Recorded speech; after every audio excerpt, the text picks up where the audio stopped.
everybody, and welcome to Cars, etc., etc., brought to you proudly by altcointrader.co.za. Go there, register for free, and you can start your cryptocurrency wallet or something.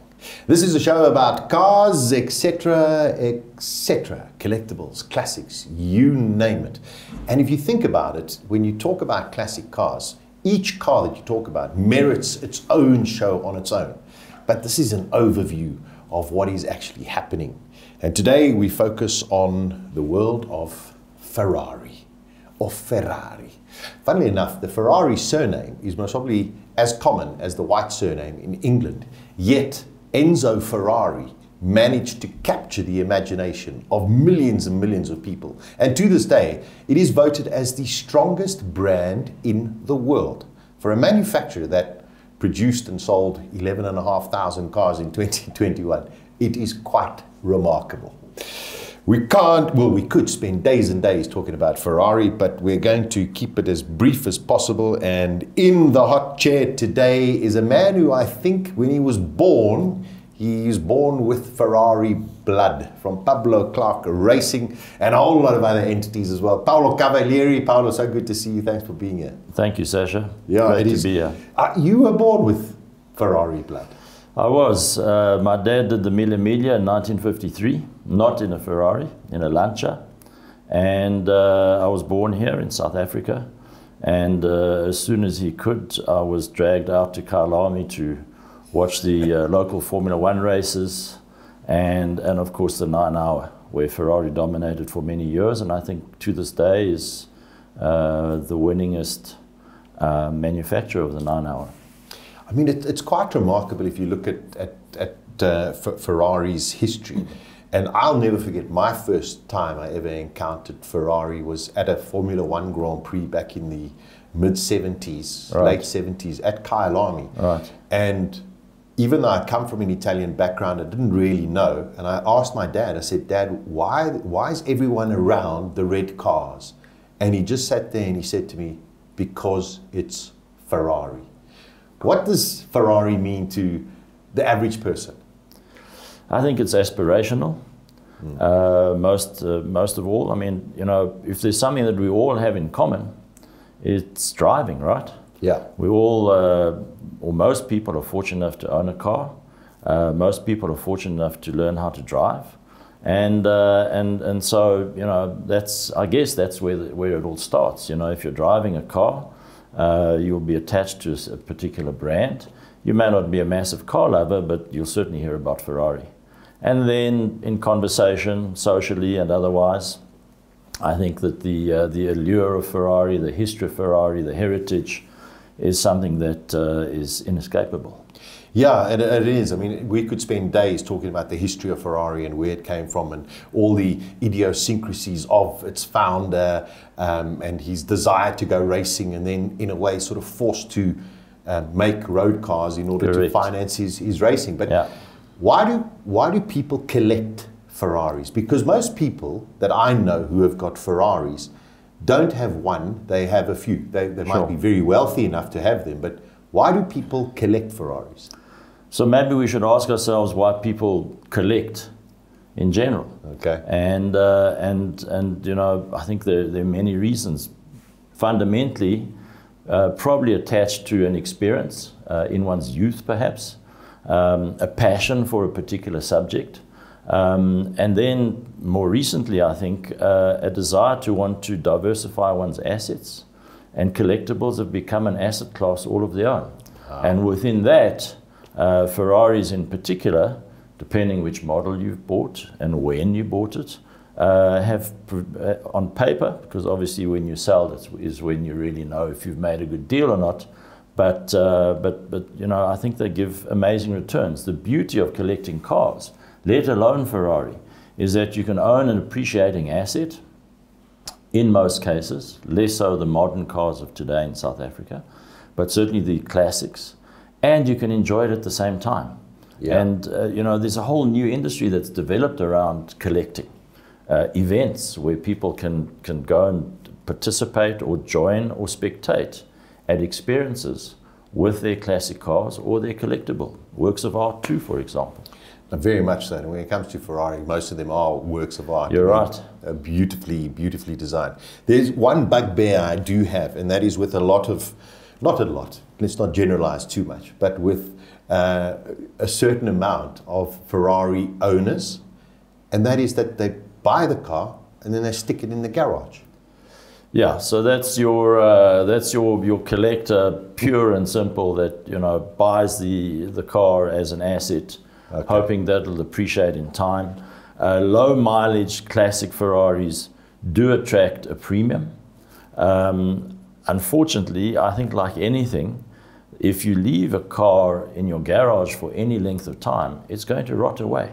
Totally. So yes, you may have, you know, low mileage on the Speedo, but in reality, it's a car that'll need a restoration, depending how many decades it's been standing still. Yeah. And frankly, it's sad, because the privilege of owning a Ferrari, because it is a privilege, I think imposes on the owner a duty almost, or a responsibility to share it in the passenger seat, and to share it by showing it off. Not because you're a show-off, but showing it off because you've got something that a lot of other people would appreciate experiencing or seeing.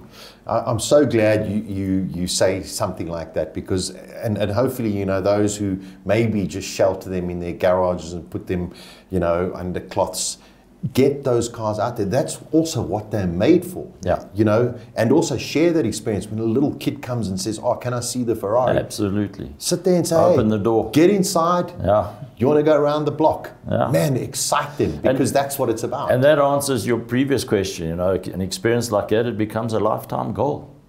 100%. Is every Ferrari a classic? That's an excellent question. I guess the answer has to be yes. You know, classics have different definitions. 20 years or more, 20 years older makes it a classic. I think the number of cars produced would also, you know, define that further. And then, you know, the details of the car itself. What I will say is that every single model, and they are producing amazing cars today, yeah, but every single Ferrari is a love story all on its own. And I think Ferrari is a journey. It's a journey of discovery, because, you know, you fall in love with a model, you read up about it, particularly if it's an old classic, particularly if it has a racing history. Ferrari versus Ford has been very well documented, and there are Ferraris in there which I think are amazing cars. Yeah. And so, you know, you go down a certain path, and then you discover another one and fall in love with a different model, and so it continues. It's never ending. And I think, as I've said already, I think right now, putting values aside, the Ferraris that the factory is producing today are amazing cars. Yeah, we're about to see the 4x4, the SUV. Yes. For a purist like me, I'm not sure that that's something that, you know, I would find appealing.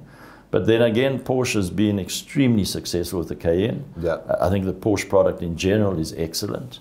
And so Ferrari is also responding to what the market's doing, and you can't blame them for that. And Lamborghini, the Urus. Lambo as well. Yeah, very aggressive. Yeah. That Ferrari were basically inevitably pushed into the corner of going, you know, you've got your FFs and your Lusos out there or whatever, but they're not really that SUV. It's not the SUV of today, and I think, you know, if we look in driving here, there's a massive SUV market. Yeah. The Puro Sangue.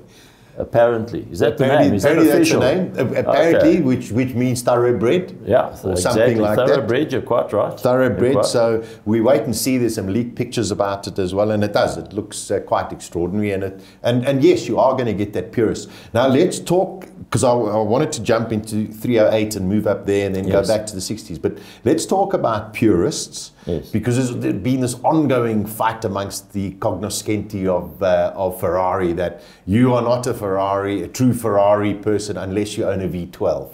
Correct. Is that still true today? Is there still that battle between the V8s and the V12s? No, I mean, I don't see it as a battle. I certainly do agree that the pure Ferrari is the V12. I've been lucky enough to drive old V12s from the 60s through to the current models. And you know, Enzo always used to say, the engine is the core of the car. Yeah. And then some would criticize him by saying, and he paid little attention to the balance. but let's rather say that, you know, take it from Enzo. So the engineer has said the V12 is the car, or is the engine, and the engine's the heart of the car. He produced a V6 as well in his day, and V8s under his watch. But nevertheless, the V12 engine is amazing. It has a sound all of its own. It has a torque all of its own. The V12s of today, like the olden day V12s, they feel like you shouldn't be changing gears. You shouldn't be lifting off the accelerator because it feels like it's just going to truck forever. It's an amazing feeling. And I think it's that tactile feeling that makes the V12 particularly special. That having been said, you know, Ferrari has responded to different configurations according to the models that they've produced, and I think they're absolutely right. So I don't see it as a battle. I see it as options, and each one has its own story, and each one is exciting. But as a purist, V12 for sure. Yeah, well, there we go. You've got it from a man who knows. Enzo also went out and said, he says, you're paying for the engine, the rest of it I give to you for free. And unfortunately, in some of the older models, they weren't the best made, but they were still a Ferrari and they were limited. Beautiful, beautiful to look at. Is it fair to say that the 308 Ferrari was the first sort of mass-produced Ferrari? Yeah, I would say that. I think that's accurate, yes. Okay, so I remember growing up, and all of a sudden we had this TV show called Magnum, PI. Yeah, that's with right. Tom Selleck, you know, Higgins, the two dogs.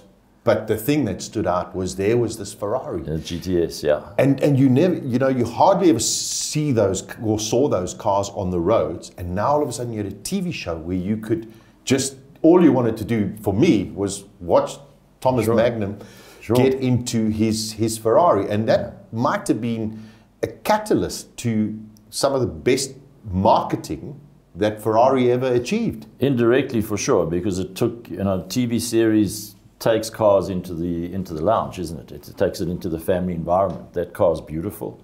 The design is amazing. Fioravanti, I think, designed the car at Pininfarina. He visited South Africa many years ago, and you know, and you're asking about the 308 and perhaps why there's a level of popularity today. Yeah. I think that relates to the fact that people, you know, in their 40s, early 50s, who are in a position today to buy themselves a Ferrari, will remember the 308 in their youth, having watched the TV program, and so now find themselves in a situation where they can realize a dream. And I think that's why these cars are quite popular.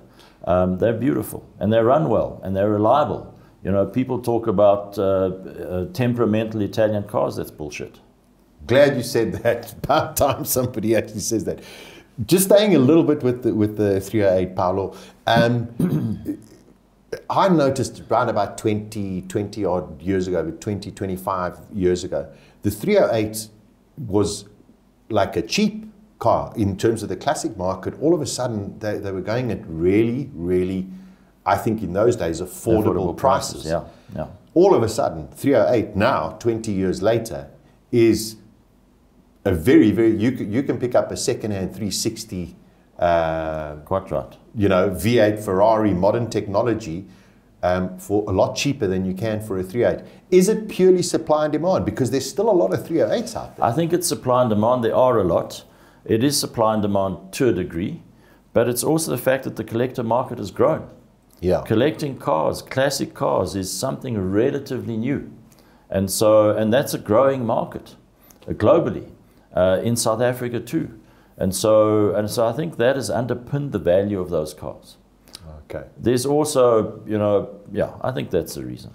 Yeah. So let's say, for example, as you say, somebody late 40s or early 40s, early 50s sits there and goes, wow, 308, I remember Magnum, I'd love to own one of those. Finds one of them, goes there, doesn't know much about Ferrari, greatest respect to car salespeople, somebody says, show us the money, thank you very much. What are the big caveats of owning or purchasing a car like a 308 where you go, I don't know really much of its history? So in this country, I think that there are companies that specialize in Ferraris that have been pre-owned. Those specialists, Ferris is one of them, Paul at Rosso is another, are well introduced and very close to the Ferrari community. Yeah. So they are not only professional, but they know the history of all these cars. There aren't thousands of them around. So these professionals over the years have built knowledge and history on most of the cars that are around. So if you're buying first time a 308 and you buy it from somebody that's reputable, more than likely they'll be able to tell you the history of the car. These cars will be close to 100,000 kilometers on the clock today, I would expect. Sure. If the owners treated them like you and I would like them to. And so with the history, which is service history, accident, past owners, etc., you're then in fairly safe and secure ground. Secondly, these same companies, Rosso and Ferris, employ factory-trained mechanics. Mechanics that were factory trained when these cars were launched, or that have worked on these cars when they were employed by official dealerships in South Africa. And so as a result, the know-how is there. And then finally, the parts are pretty readily available. You can import them. There are companies overseas, Ferrari included, of course, that can supply you almost everything for these cars, if you're talking the 308. Okay. If you get a little bit older than that, that becomes a whole, experience of its own. Yeah. But, at the end of the day, cars were made by people, and they were made by hands. And so if it doesn't exist, you can reproduce it. Okay, wonderful information there as well. Let's delve a little bit back into, pre-308, 50s, 60s Ferraris. Do we have people in South Africa that have a few? Are there a substantial number of these cars in South Africa? I think 50s cars, there's probably less than 10, if that. 60s cars, similar. And then we get to the Daytona and Dino, yes, which are, late 60s, early 70s, of which, again, there's pretty much of a handful, not more. And then you're into the 308s of the 80s. Yeah. So no, there are not a lot of those cars at all in the country, unfortunately. Unfortunately, but also a worrying fact that I've seen across a lot of brands, and I'm assuming it's happening within Ferrari as well, those cars that are 50s, 60s, even Daytonas, Dinos or whatever, seem to be leaving our shores. Is it because they're attracting so much money internationally, or is it because the owners just sit there and say they want it somewhere else because of the current state? So Daytona and older, you've got a serious asset. Massive. I would say, on average, we're talking at least 250,000 euros or more. So there is an attraction to realize the asset, and perhaps not that level of knowledge and know-how and demand in the local collector community, because a collector that buys a 50s or 60s car is pretty rare in South Africa. Nevertheless, internationally, there's probably a lot more demand. I think that the cars of the 50s and 60s that we had here were few and far between to start off with. And yes, quite a few have emigrated. I'm not aware of a big exodus of Ferraris in our community of late. Okay, well, I could be wrong, but because I'm not really close to my activity is more racing than road cars. But I'm not aware of cars having left the country en masse. Okay, well, and that's a good thing. It is. It's a great thing. Let's talk a little bit about the Dino. Yes. You spoke about V12. I mean, that's the master. Sure. Dino gets born because of Enzo's son, who unfortunately passed away. Yes. And all of a sudden, he puts a V6 engine into it, where a lot of Ferrari people went crazy and said it doesn't deserve having a Ferrari badge. Yeah, that's right. Yet, this car is magnificent. It always reminds me of The Persuaders, another TV show. Yeah, exactly. And so in demand for a V6, and then eventually it became a V8. Yeah, it's beautiful. I think that's the first thing. It's an absolutely beautiful design. Being a V6, I think it's very drivable.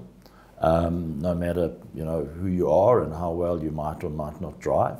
I think that's the attraction. And then there's a rarity value in this country. There are not a lot of Dinos around. There are 3 or 4 different versions.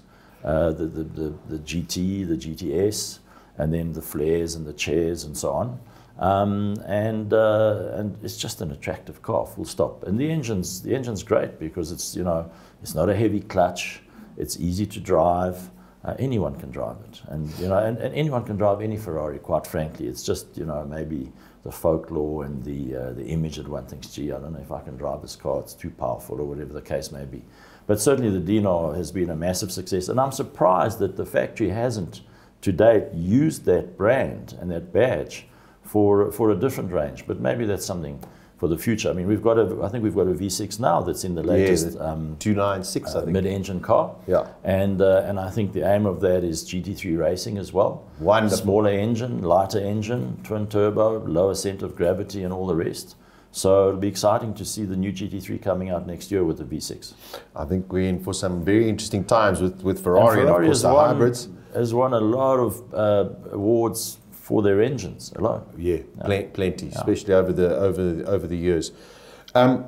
Dino, it still was sort of like that, one of the first also mid-engined Ferraris. Was it one of the first mid-engined? You're right. Yeah, the 250 LM was. Okay. Because the 250 LM was sold initially for homologation purposes. The ACO who run Le Mans didn't believe that, but it was sold as a road car initially. So there's a 250 LM, there's the P cars of the 60s that were also mid-engine. But as far as production goes, I think you're right. It's probably the first mid-engine production car. Yeah, I think so. And then, okay, before we start talking about some very speciality kind of cars, Testarossa. Yes. I also remember when that car came out, I remember reading a headline in the Star newspaper going, "Beauty is in the eye of the beholder, but not in this author's eyes." Huge car. Massive car. Big, yeah, imposing. And until you saw it in the flesh, because, and I say this without any apology, until you see a Ferrari in the flesh, no picture will ever do it justice. Yes. But Testarossa is a mass-produced car. There's a lot of them around. There are a lot. Again, in this country, not a hell of a lot. Okay. Boxer V12, boxer engine, 12-cylinder. You don't see them driven a lot. I think the maintenance is pretty expensive. And I don't think there are a lot of Testarossa around. What I found fascinating was a time when the market was starting to pay a premium if your Testarossa had 1 wing mirror instead of 2. And that's when you know that complete reason has left the room, and the market's just going mad and crazy. It's the Testarossa is iconic also, I think, as a result of a movie that it was featured in. Miami Vice? Yeah, in Miami Vice, exactly. I've never driven one, so I can't tell you much more than that. I'm surprised to hear that. I need to rectify that, Sasha. I think so. I think I may know someone, Paolo. Okay, that'll be lovely. Thank you. Now, you talked the boxer engine.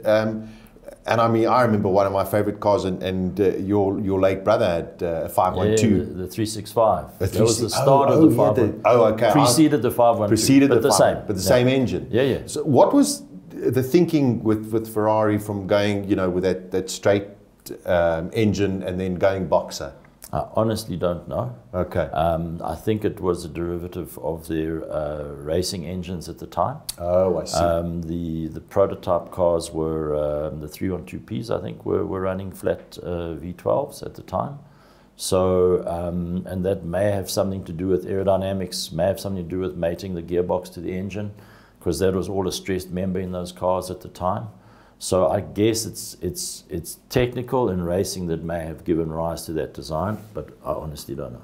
Okay, 512. And today it's all V. There's no longer boxer, and certainly in Formula One, if you had a boxer engine, you'd be boxing at the back. Right, well, very much so at the back. When it comes to, cars that just, command astonishing kinds of prices, and you look at the original California, sure, those kind of things. But let's talk about a couple of very, very special cars, the 288 GTO, the F40 and the F50. 288 GTO, also limited amount of cars ever made. And there are still a few, I think, in South Africa. There are a couple in South Africa. The 488 GTO, the GTO was, or the 288 GTO was produced, I think, less than 400 worldwide. Yeah. There are a couple in South Africa. It's the ultimate version of the 308. Yes. And it's an amazing car. It's because it's the ultimate version of the 308, because it's limited edition, because it was the start of a design of what turned out to be Ferrari's last road-going racing car for homologation purposes. The 308 was or the 288 GTO was a major step in the development of what ultimately became the F40. I've never driven a 288 GTO either. And I believe they're amazing. It looks beautiful. Well, I've been in a 288 GTO. Okay. I haven't driven it, but Wayne Harley and his guys took me at the Franschhoek Motor Museum. Oh, beautiful. And it is my ultimate Ferrari. It just is. My 288 is just something. So it was something very, very, very special. F40 it's just one of those cars. I think if any young kid had a poster on their wall and it either had Lamborghini Countach or F40. I was one of them. Yeah. I know what you're saying. And F40 is just still, to this day, anybody who comes across it. I watched Nico Rosberg doing a video the other day. I've seen it. And he was driving an F40. Yes. I mean, it's got to be crazy down the streets of Monaco. Yes. But he's a Formula One world champion. And even he sat there and said, my word, you've got to have your wits about you. It's a proper racing car. So I've driven an F40 a lot, road and racing. Completely different cars in their design. Yeah. But let's talk about the road F40. I've driven for thousands of kilometers at a time and needed to stop for a little coffee from time to time, which you do in Italy. And every single time that I've got back in the car, even if I'd been driving for 1,000 kilometers up to 15 minutes ago, I would get in the car feeling a little bit like this because it's just out of this world.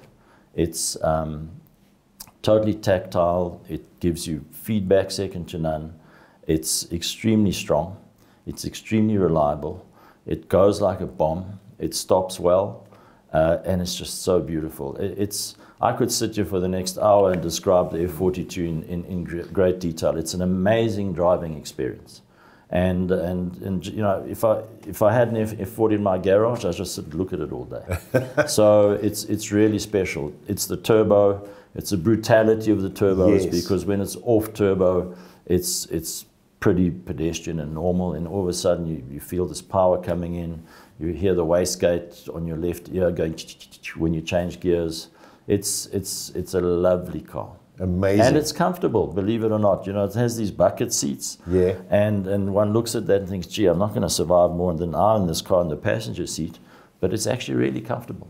Quite remarkable. For what is the F40. So yeah, the last road-going racing car that Ferrari ever produced. And the last car, as you know, that Enzo signed off and saw. That's right. In the flesh. That's right. Yeah. I mean, F40 is just extraordinary. And also, I mean, number one, it's a very, very expensive car to try and get into the market for. They've become, Yeah. And it'll hold its value because also there were quite a lot of them made. Yeah, so over 1,100, I think 1,113 or so were produced originally. Like with the 288, Ferrari's plan was to produce 400 or so in line with the F40 name and Ferrari's 40th celebrations at the time. And then the demand was so high, people were paying a premium of up to $100,000 just to get an order. Unbelievable. So they said, we're onto something here. And so they produced over 1,000, which was not the original intention. But again, the collector market has grown today. Correct. Yes, and secondly, I think the child that had the F40 poster in their room is today of an age where they can say, that's my target. So the demand for the F40 road car right now is through the roof, and the prices have just increased tenfold. If you got one, you're in a good spot. If you've got one, hold on to it and enjoy it most of all. Well, that's the thing. Drive it. A car that I think is massively underrated, but it is holding its value and actually demanding very, very huge prices, is the F50. Yeah. I mean, it was always going to be very difficult, Paolo, to follow up F40, and usually it goes in a 10-year cycle. Yes. F50. But a remarkable car. An amazing car, the first monocoque, pure monocoque production road car produced by Ferrari. A V12 engine, normally aspirated. You can't ask for much more than that. Sound. And an amazing sound. And beautiful. The rear end looks a bit weird from time to time when I look at it. The rear wheels look a bit small. I think the bodywork is a little bit weird, but I mean, I'm being extremely critical. F50 is beautiful and extremely limited production. Yes. I think, again, you know, if there's 600, it's a lot. So yes, a lovely car, but had never met the same level of iconic status as the F40. Correct. Yeah. And the F40 is an evolution of the 288 GTO. Correct. Yeah. Yeah. I mean, similar engine. Absolutely. Also, even stemming from a chassis design Tubular as well. chassis. Yeah. So the F40 had the tubular chassis was supported by some carbon Kevlar within the chassis. So it's a hybrid, if you like. And then, of course, the F50 was Formula One technology all the way through. Unbelievable. But the F40s, even to this day, you know, on the track, they're quite competitive. Yeah, they're wonderful to see on the track as well. Beautiful. And here. With the flames coming out the back. Yeah, very, There's very not special. much to beat that. You touched on it earlier in the modern Ferraris, ever since, and I'm going to exclude 328 and 348 because we could have another discussion on those. But ever since 355 came in, there was like a different philosophy within Ferrari, that it was much more attention to detail, with no disrespect to the previous models. But from 355, 360, 430, 458, 488, in the V8 kind of range. I mean, these cars are astonishing. So the specialists will say to you that you have Enzo era cars, and those were produced to support his racing, as you said earlier on. And I think that Ferrari became an out-and-out focused manufacturer as well as racing team of road cars in the Montezemolo era. Yeah. Montezemolo was Enzo's successor. The 355 was his first car. And his aim was to deal with any questions around reliability. And secondly, he wanted to make sure you could put golf clubs in the back, behind the driver's seats, which he achieved with the 360, which succeeded the 355. Yeah. So the 355 is the first Montezemolo era car. And I think all the cars that were produced and sold under his watch have been a major success, up to the 430 in that particular range. And beyond. And then they say after Montezemolo we had Marchion for a while. Yeah. So they talk about Marchion era cars, and I don't know what they're saying now because I don't know who the Ferrari leadership actually is. But certainly Montezemolo brought in a new emphasis on road car engineering that the factory has maintained to this day at the highest of standards. Their cars, since then to this day, they produce the most amazing cars. And I mean, that's in the V8. In the V12s, they've also done it remarkably. Although V8s today, if you ask me the different models, I can't remember them all. It's a bit confusing. They've launched quite a lot of different V8s, all more or less at the same time. Yeah. But again, they're beautiful. There is the one type of Ferrari that is the only one that seems to lose value, and that is the 2+2.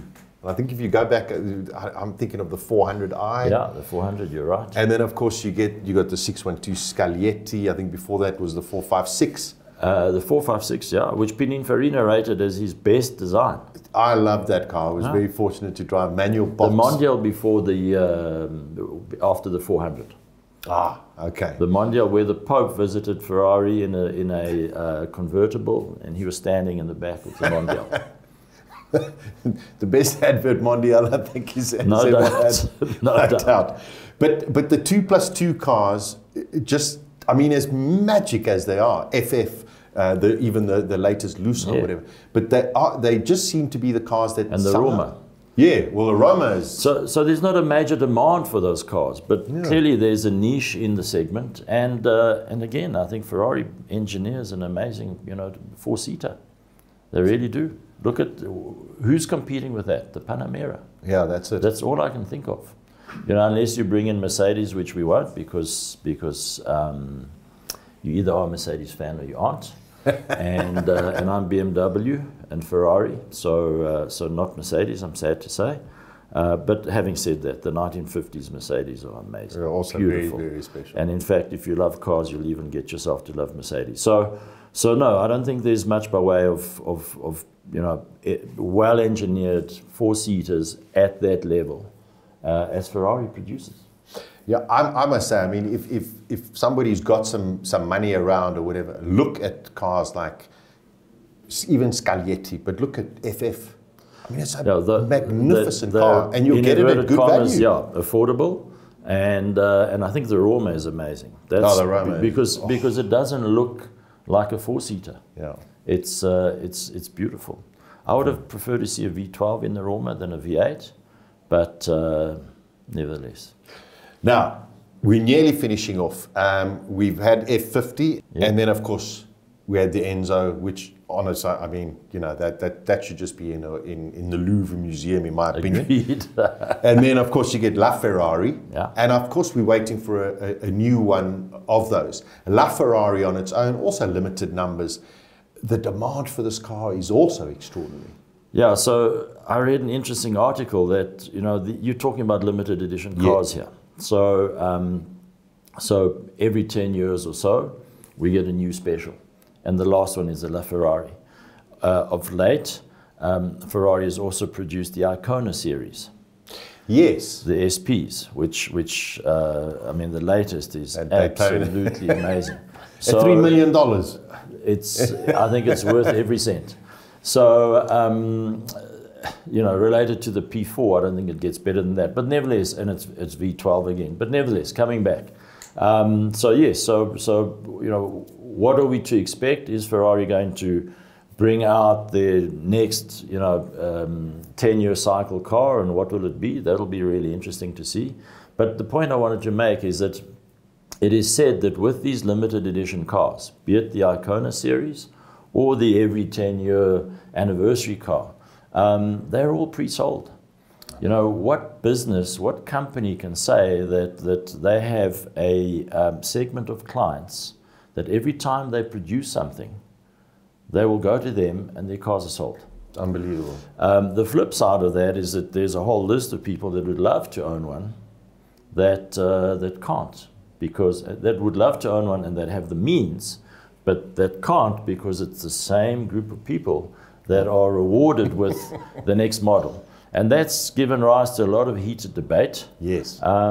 Which, you know, I wouldn't want to get into, but rather than to say, I think they produce the most amazing limited edition cars. We all wait to see them.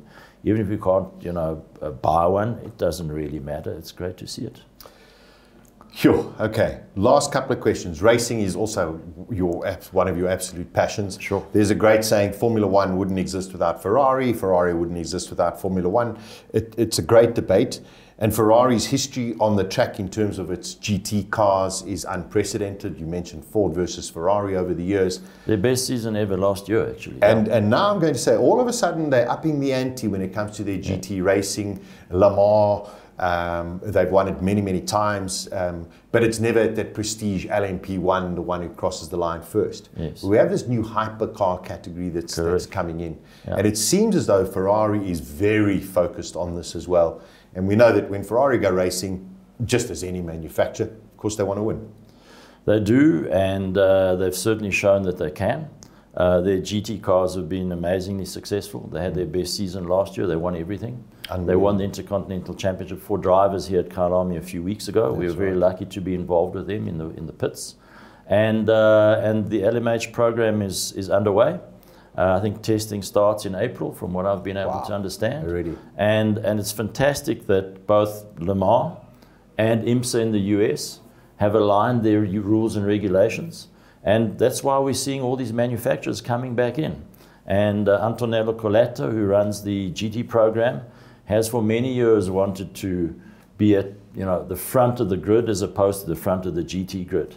And now he has that opportunity. And the tie-up with AF Corse is a tried and tested relationship. And it's that combination that is working on the development of the LMH. Ferrari has developed inside of their operations a team of people no doubt assisted with the new rules and the budget caps in F1, where they've moved some of their talent out of F1 into these programs, and a lot of that development is seriously in-house. Unbelievable. So really looking forward to seeing the hypercar next year and seeing Ferrari at the front of Le Mans. You can't ask for more in that particular series and category. Yeah, I must say. And there's a big history there too. Yeah, wonderful, wonderful history. You know, as I said right at the beginning, Paolo, we could talk for hours on each of the cars. I suppose a lot of people watching going, yeah, but you haven't mentioned the GTO, the 250. The 250 GTO, the most expensive car in the world, the most desired car in the world. And they come up once in a while, and I mean the money, you know, I think the last one sold for like $70 million or something. No, that's an economy. If money was no object, and take GTO out of the equation, which Ferrari would you go out and buy right now? So it's got to be a 250 series. Yeah. Because I think the 250 series from the 50s through to the 60s they're all beautiful. They all have a story of their own. My dream would be the 250 LM. You can drive it on the road. You can race it. It was the last Ferrari to win Le Mans. And there are about 33 of them. David Piper has the last produced of those cars. Wow. I've sat in that car, and that would be my choice. Make him an offer. He's getting old now. Yes, well, David's a story all on his own. Yeah, in his 80s with an amputated leg and still racing and driving. I'd love to be able to make him an offer, but can you introduce me to a friendly banker, please? Yes, I'm sure I know many. Paolo, so great to chat with you. I'm sure we'll do it again, and you know, we'll delve into one of the models on its own. And also, it'll be lovely to come past Pablo Clark Racing and have a little bit of a tour as well. You're welcome anytime. Thanks Come and for your visit time. us. I will. Thank you. Forza Ferrari this year. Yeah, Forza Ferrari. Yeah, we'll see how it goes. That is Cars, etc., etc. The world of Ferrari is always brought to you by altcointrader.co.za. Go there, register for free, and play in the crypto market. Until next time, take care. Ciao, ciao.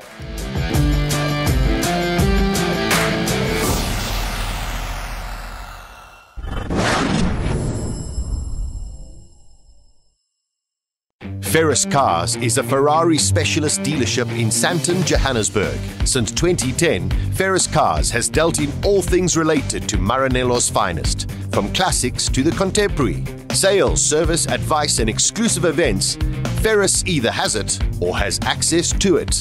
And of course, in partnership with Altcoin Trader, Ferris Cars accepts cryptocurrency and can even help you buy your dream car from any other dealership in crypto. Check out their website at ferriscars.com or follow them on all popular social media platforms.